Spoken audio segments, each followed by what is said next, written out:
ഇബാദത്ത് ചെയ്യുമ്പോഴും നമ്മൾ ചിന്തിക്കണം,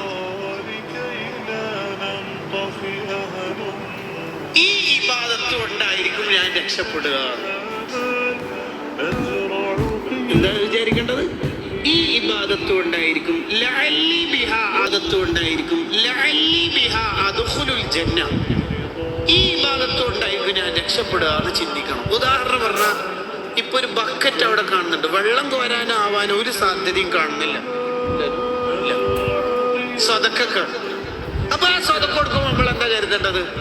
ഞാൻ ഈ കൊടുക്കുന്ന സ്വതക്കനെ കൊണ്ട് എനിക്ക് ആഖിറത്തിൽ രക്ഷപ്പെടണം എന്ന് പറഞ്ഞാൽ എന്താ? ആഖിറത്തിൽ 49 നന്മയും 51 തിന്മയായിട്ട് എന്താ ഒരു മാർക്ക് എങ്ങനെ 50 ആയാലും അല്ല എങ്ങനെയെങ്കിലും നമ്മളെ രക്ഷപ്പെടുത്തും അല്ലേ? അപ്പോഴാണ് ഒരു പ്രഭാഷണത്തിന്റെ ഇടയിൽ വന്ന ബക്കറ്റിൽ ഇട്ടുകൊടുത്ത ആ സ്വതക്ക അങ്ങോട്ട് നന്മയുടെ തട്ടിലേക്ക്, ആ സ്വതക്കിന്റെ പവർ ഉണ്ട്. അങ്ങനെ നമ്മൾ ചിന്തിക്കേണ്ടത്. ഞാൻ ഈ ചെയ്യുന്ന സ്വതക്ക ഉണ്ടായി ഞാൻ രക്ഷപ്പെടുക.